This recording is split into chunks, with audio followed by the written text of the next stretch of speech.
The morning the Council of Wycliffe convened to determine whether Dorothea Daveney would keep her father's estate or surrender it to a cousin she had never liked, she went to the library before anyone else was awake and put on the Coronet.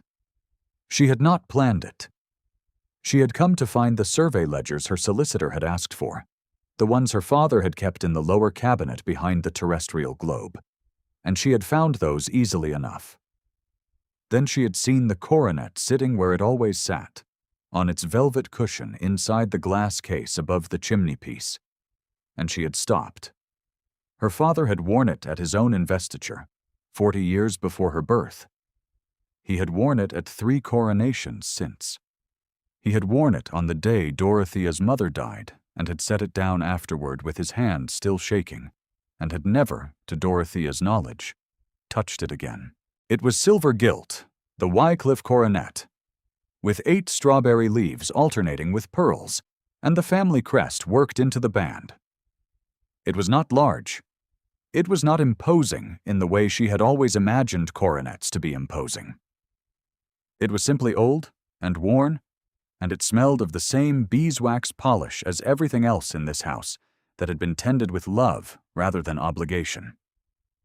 She set down the ledgers. She opened the glass case. She lifted the coronet in both hands and placed it on her head. Not because she had the right. Not because the council would recognize the gesture. Not because anyone was watching. She placed it on her head because they were going to try to take it from her in 3 hours, and she wanted to know what it felt like to have worn it first. What she did not know was that she was not alone. James Carow, Earl of Ashcroft, had been in the library since before dawn. He had arrived the previous evening as the last of the 4 council members, had been shown to his rooms without ceremony, and had come downstairs at 5 in the morning because he had not slept, which was not unusual for him. He had been sitting in the chair by the eastern window, with a volume of estate law open across his knee, and his eyes on the gray light coming through the glass. And when he heard the door, he had said nothing. He had watched. He did not announce himself when she lifted the coronet.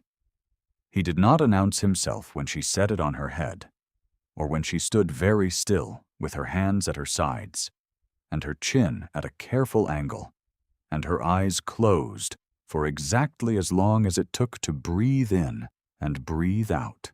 He did not say a word. He only watched, and what his face did in the silence of that library was something no one would have recognized as belonging to the Earl of Ashcroft, who was known in 3 counties as a man who did not feel things, or if he did, felt them in rooms where no one could see. He was still watching when she opened her eyes, replaced the coronet on its cushion with the same precision with which she had lifted it, closed the glass case, picked up the survey ledgers, and walked out of the room. She did not see him. She was already thinking about the hearing. It was the 3rd week of October in the year 1814, and the Wycliffe succession had been in dispute for 67 days. Dorothea's father, Edmund Daveney, 5th Earl of Wycliffe, had died at the end of July after a short illness that surprised everyone, including Edmund himself. He had been 62 and vigorous, and had always spoken of Dorothea inheriting the estate as though it were a practical matter rather than a legal rarity, because there was a provision in the Wycliffe entail, inserted by an eccentric 2nd Earl in 1691 and never successfully challenged, that allowed the earldom and its lands to pass to an unmarried daughter in the absence of a male heir, provided that 4 neighboring peers, convened as the Council of Wycliffe, judged her fit to hold the estate in trust. Edmund had always assumed the provision would never be needed. He had been wrong. Reginald Daveney was Edmund's first cousin twice removed, a man of 39 with modest debts and ambitious creditors, and no particular acquaintance with the Wycliffe estate or the people on it. He had invoked the council within a fortnight of the funeral, citing the standard entail and the principle that the female line of succession was a historical irregularity rather than a legal right. He had also arrived at Wycliffe Hall with his mother Arabella, who had installed herself in the best guest rooms with the confidence of a woman who had already decided what the outcome would be. To the council, Arabella had said it plainly, that Dorothea had put on that coronet in spite, not in right. She had said it in the drawing room before the first formal hearing, in a tone that carried the satisfied precision of someone who had prepared the phrase in advance. She had said it to Lord Kemble, who nodded, and to Sir Frederick Peel, who agreed. And she had not said it to Caro, because he had not been in the room. He had been in the library. Dorothea had not heard the remark herself on that first occasion. She heard it from her maid, Agnes, who had been clearing the grate, and was not the kind of woman anyone thought to lower their voice for. Agnes relayed it to Dorothea with the flat precision of someone who has delivered bad news before and knows that decoration does not help it. "Spite Countess," Agnes said. "That is what she called you." Dorothea was smoothing her gloves. She did not stop.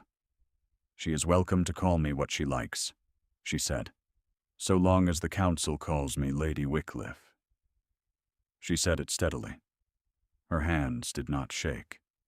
The phrase lodged in her chest like a splinter too small to find and too sharp to ignore, because the difficult truth was that there had been spite in it, that morning in the library, alongside the grief.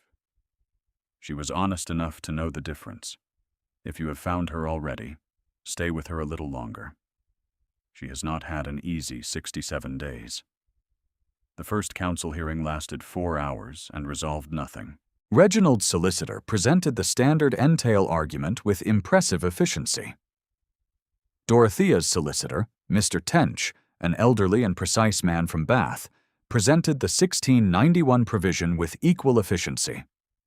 The 4 council members asked questions. Lord Kemble asked 3. Sir Frederick Peel asked 2. Lord Hartberry, the eldest of the 4, asked 1 and then fell briefly asleep. Caro asked 7, each one more specific than the last, and when Mr. Tench could not immediately answer the 4th one, Caro waited without any discernible impatience until the answer was produced. Dorothea watched him throughout. She had been told, before the hearings began, that Caro was the one to worry about.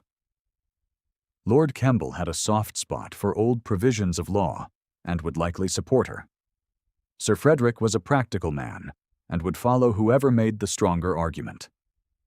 Lord Hartberry was old enough that his vote could go either way depending on his digestion.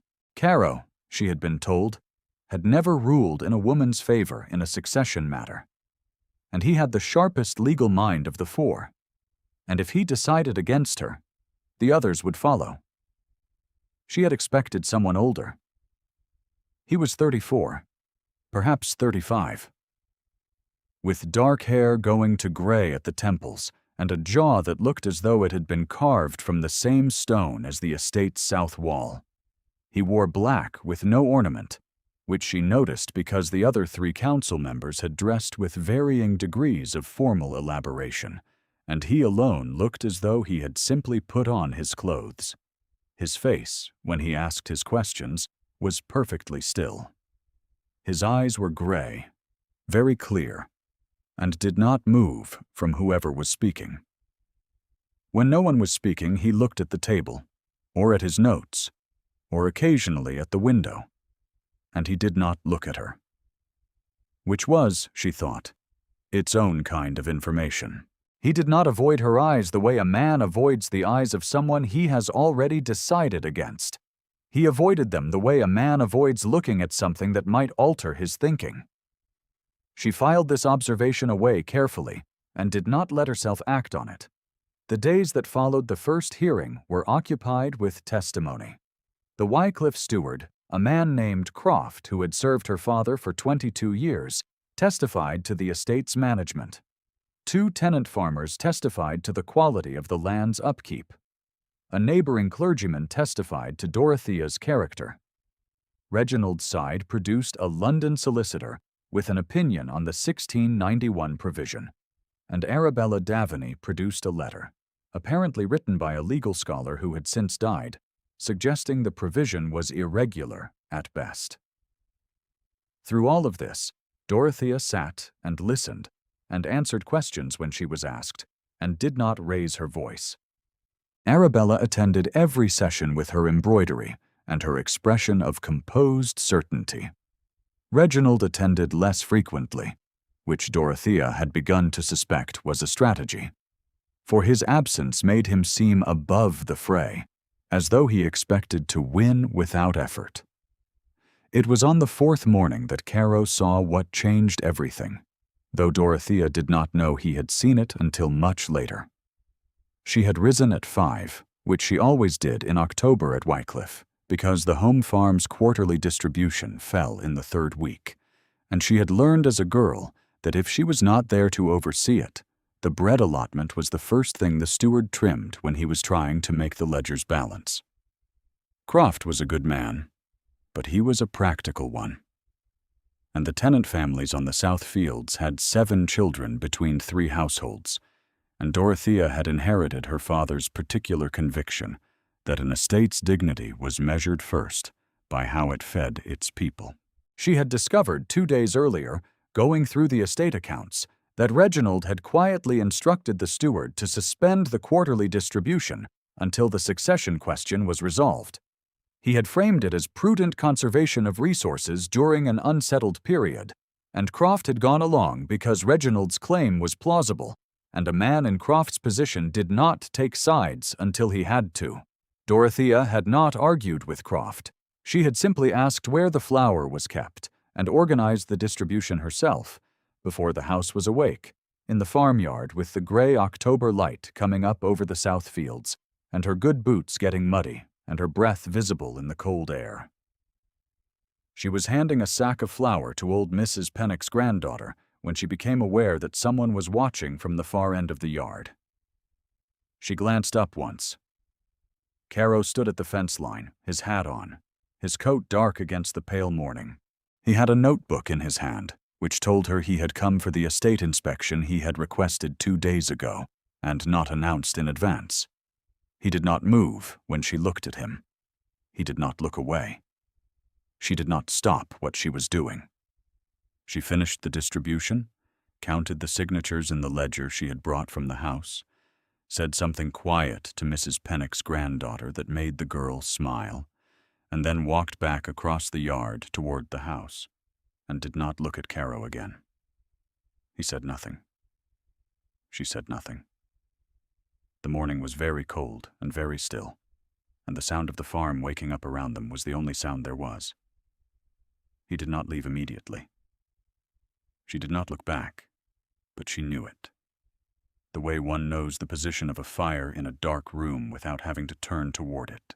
She heard him cross to the far side of the yard, the methodical sound of a man conducting an inspection, which was why he had come, which was the only reason he was there, which was what she told herself as she handed the last ledger to Croft and pulled her gloves tighter against the cold. She had spoken to the council 4 times at length. She had answered questions with precision and composure. She had looked at Caro across the oak table more mornings than she could now count, and she had learned the particular quality of his attention and had not permitted herself to be moved by it, because being moved by a council member's attention when you were the subject of his deliberation was the kind of thing that ended badly, and she was not a woman who allowed things to end badly if she could prevent it. She was aware, walking back to the house in the October morning, with the cold air sharp in her lungs and the mud on her good boots, and the sound of the farm settling into its day behind her, that the quality of this morning was not the same as the mornings that had come before it. She was aware of it and did not examine it further, which was not the same thing as not feeling it. She did not let herself think about what it had felt like to know he was watching. That evening, after the day's testimony had concluded and the house had settled into its evening routines, Dorothea found herself alone in the library again. She was reading the 1691 document for perhaps the 12th time, not because she expected to find something new in it, but because the act of reading it steadied her. The fire was low. The house was quiet. She had sent Agnes to bed. She heard his boots on the corridor floor before he knocked at the open door. "Miss Daveney," Caro said. "My Lord Ashcroft." She did not rise. He had not asked her to, and she was tired, and she was in her father's library in her father's house, and she would not pretend otherwise. He came in, which she had not expected, and stood near the chimney-piece, not close to her, and looked at the glass case above it, where the coronet sat. "You were up before dawn," he said. "I had distributions to manage." "Distributions that your cousin suspended." "Distributions that the estate has provided to those families for 30 years. My cousin has not been on this land before this month. He does not know what they depend on." Caro said nothing for a moment. He was looking at the coronet still, not at her. "Why do you ride the perimeter every evening?"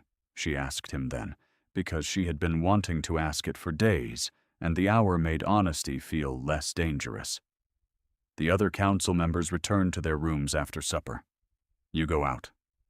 His head turned. The question had surprised him. She could see it in the small alteration of his jaw, the faint hesitation before he answered. "Habit," he said. She waited.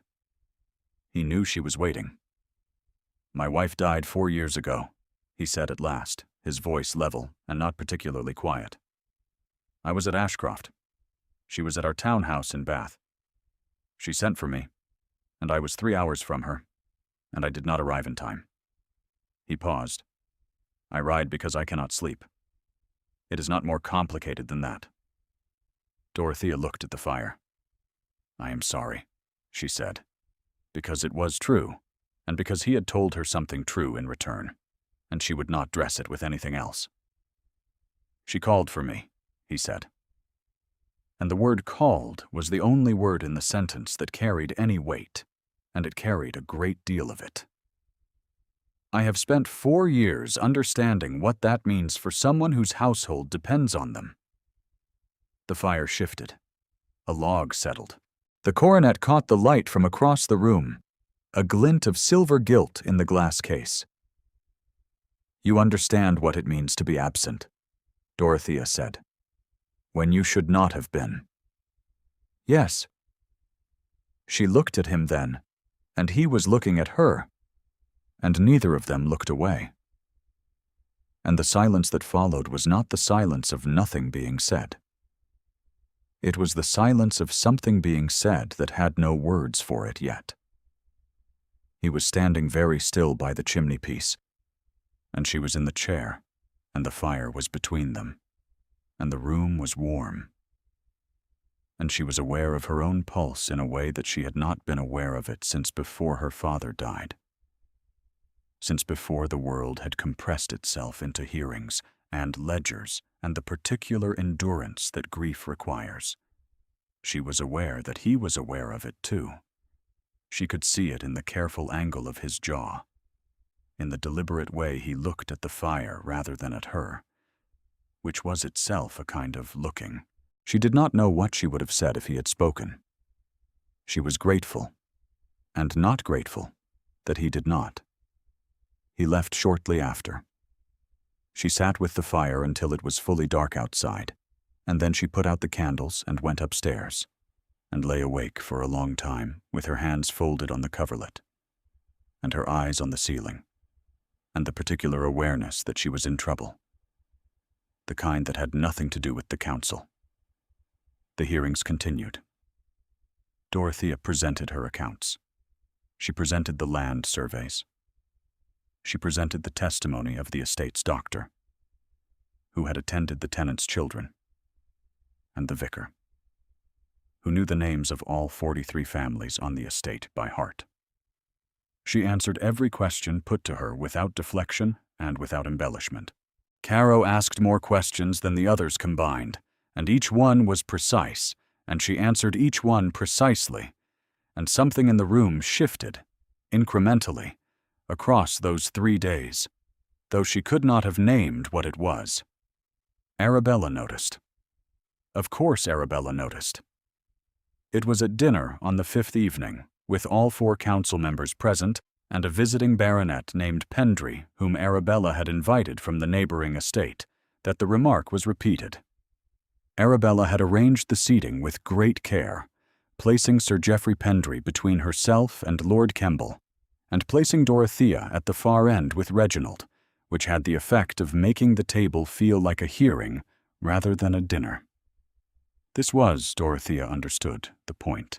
Arabella had been in this house for 3 weeks, and she had learned where the angles of light fell and how to use them, and the dinner table was the one arena where Dorothea's solicitor could not speak for her, and the council's formal procedures did not apply. Sir Geoffrey Pendry was the kind of man who liked to demonstrate his familiarity with the important people in a room, and Arabella was the kind of woman who found such men useful. "I understand," Sir Geoffrey said, addressing the table generally, with the expansive confidence of a man who has had 2 glasses of wine and no reason to be careful, "that the young lady put on the coronet herself the very morning of the first hearing. The Spite Countess, someone is calling her." The table went briefly quiet. Arabella smiled at her wine-glass. Reginald looked at the table. Lord Kemble looked at Caro. Sir Frederick Peel looked at his soup. Dorothea was at the far end of the table, and she heard it, and she set down her fork with care, and did not speak, because the room was watching to see if she would. Caro spoke instead. He said nothing dramatic. He said, in his level, carrying voice, "The lady is Lady Wycliffe. Her case is before the council, Sir Geoffrey. We will not prejudice it at dinner." Sir Geoffrey flushed. Arabella's smile did not change. Dorothea looked at Caro. He was already looking at his plate. She did not let herself feel anything about it until she was in her room that night, with the door closed and Agnes not yet come to help with her hair, and then she sat on the edge of her bed and pressed her hands flat on her knees and felt something in her chest that she did not have a safe name for. He had said, Lady Wycliffe. He had not said Miss Daveney. She did not sleep well.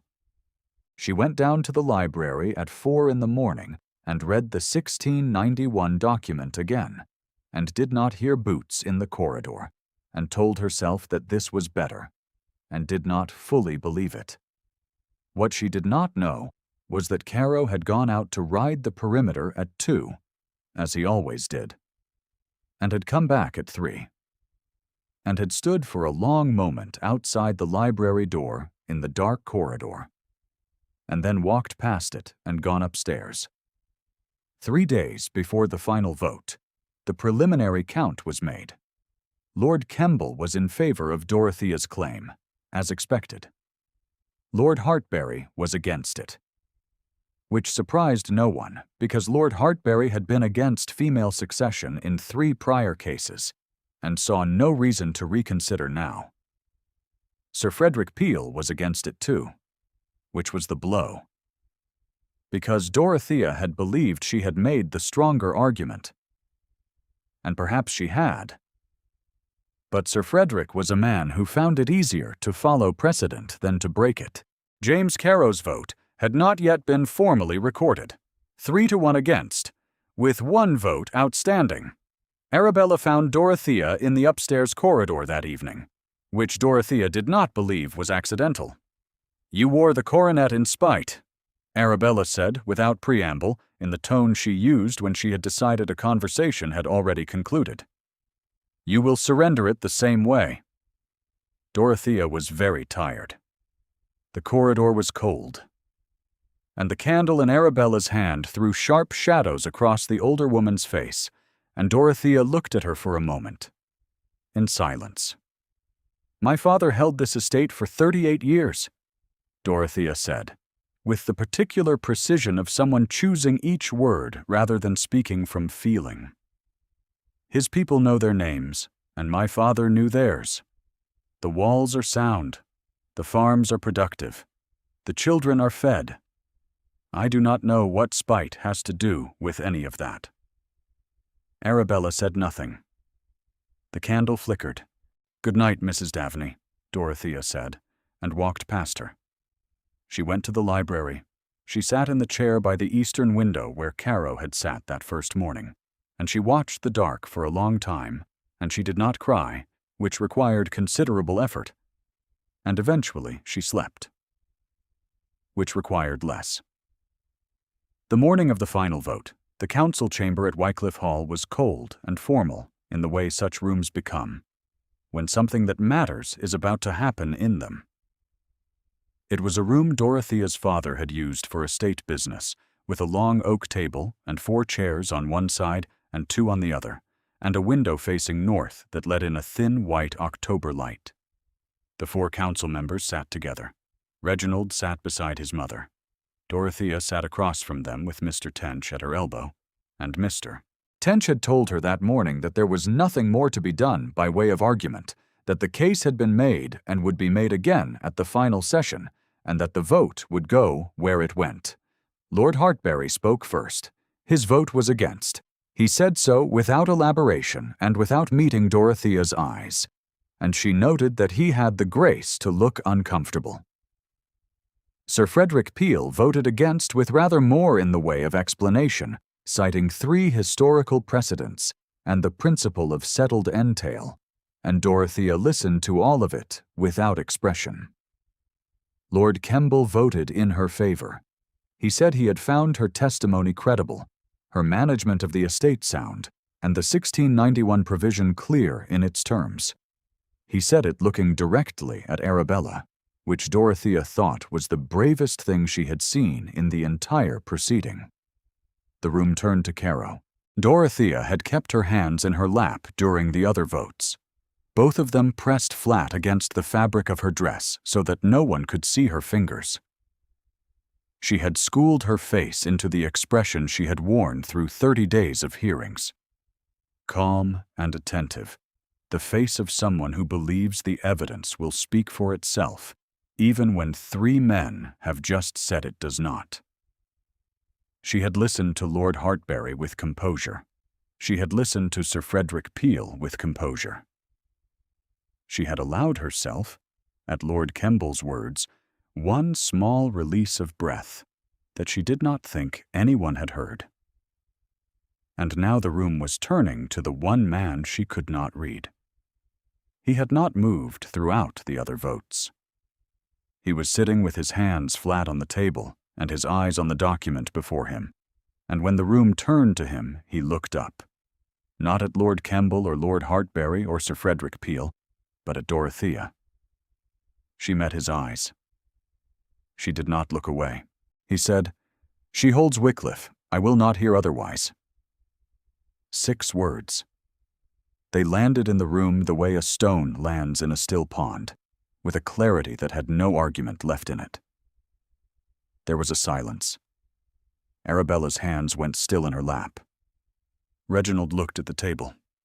Sir Frederick Peel made a small sound that was not quite a word. Lord Kemble sat back in his chair, and something in his expression settled, as though a question he had been asking himself for weeks had finally received its answer. Caro had not finished.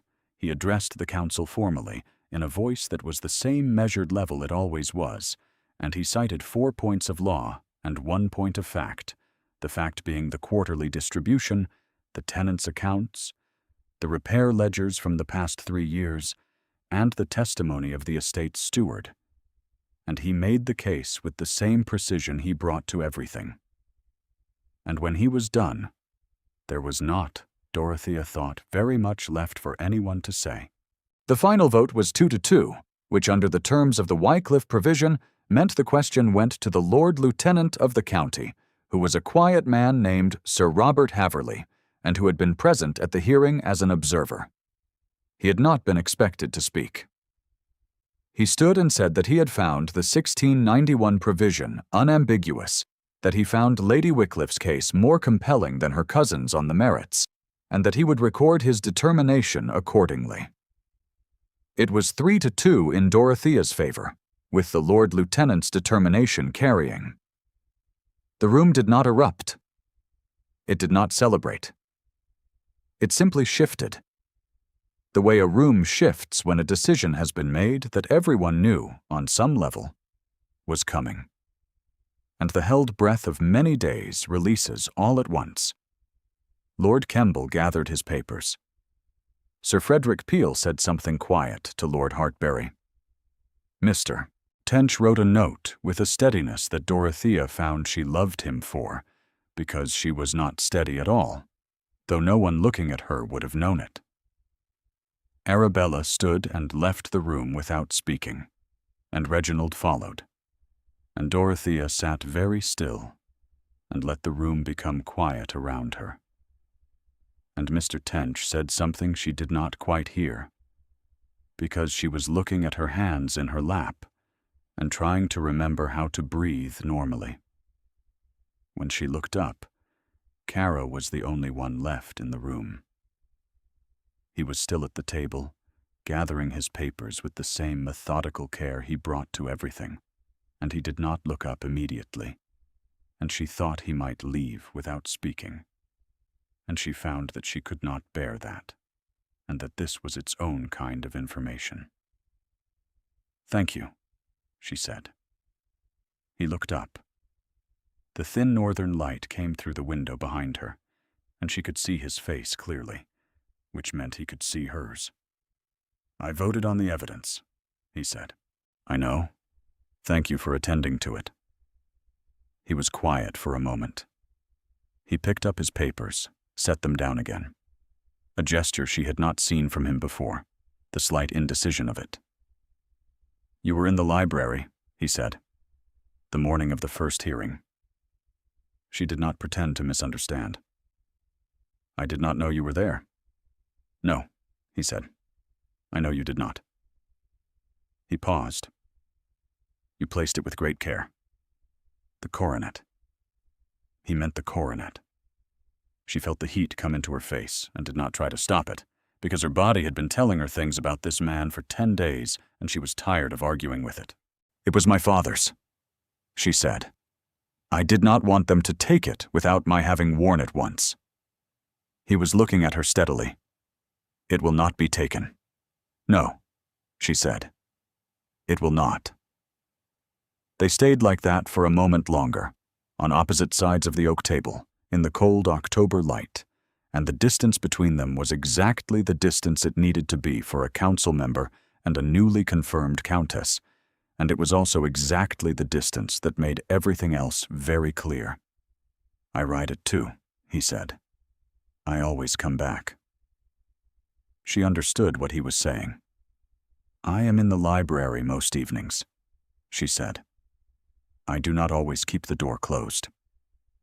He held her gaze for one more moment. Then he gathered his papers and walked out, and she sat in the empty council chamber and listened to his boots in the corridor until she could no longer hear them. And then she sat in the silence that followed and thought about her father, and the estate, and the people whose names she knew and who knew hers, and the shape that her life had suddenly resumed, and the coronet in the library above the chimney-piece, and the man who had cast the vote that no one had expected him to cast. She went to the library that evening at 9. She did not bring the survey ledgers.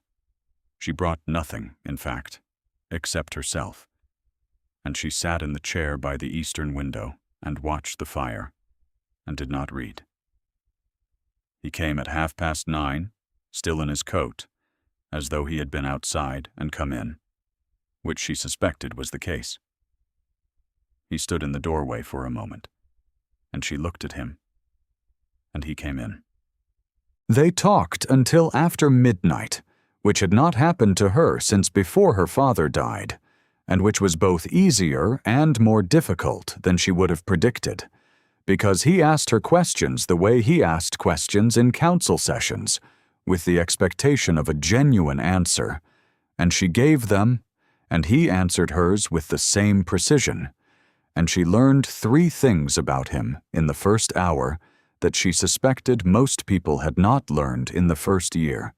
There was something between them that had been building across 32 days of careful proximity, careful restraint, the particular charge of two people who have been watching each other with professional diligence and have arrived, despite all professional diligence, at something that is not professional at all.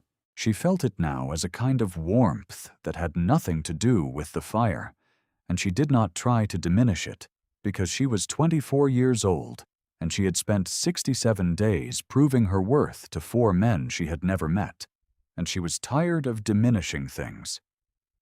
She learned that he had loved his wife honestly, and had not forgiven himself for the manner of her death, and that the grief had calcified into a kind of vigilance that looked, from the outside, like coldness. She learned that he had ridden the perimeter of every estate he managed since that year, not only Wycliffe, because he could not be still at night, and had decided that if he could not sleep, he could at least be useful. She learned that he had entered the library at 5 in the morning on that first day, because he had known from the estate records that this was where Edmund Daveney had kept his most important papers, and that he had sat by the eastern window because it faced the direction from which the tenants would be coming, and that he had watched her with the coronet, because she had been doing exactly what his private assessment of the evidence had been building toward, and he had not wanted to interrupt it.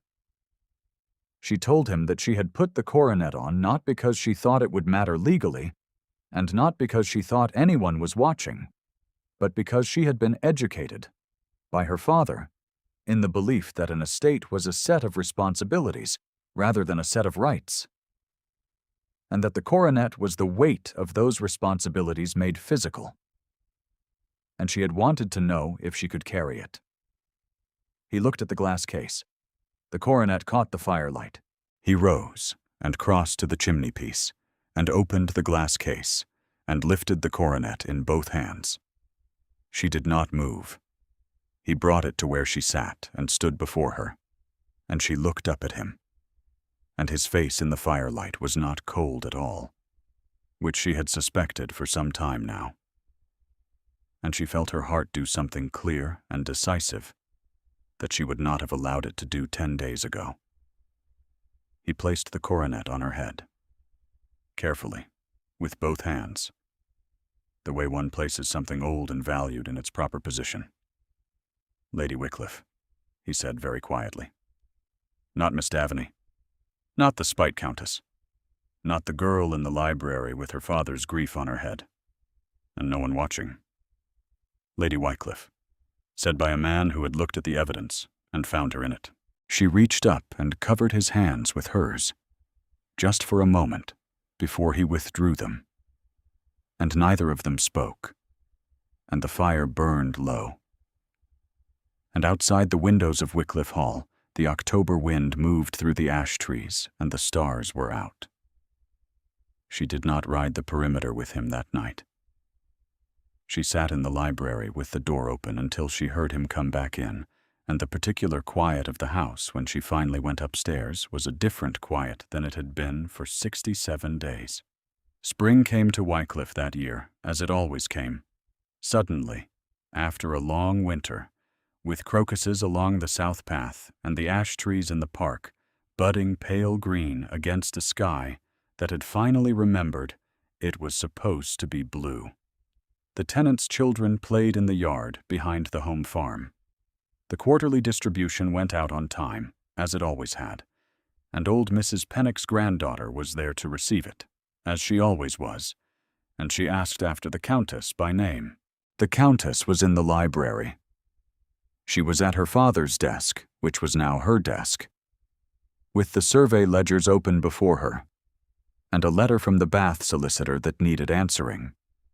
And the coronet was in its glass case above the chimney-piece where it had always been, and the fire was going, and the door was open.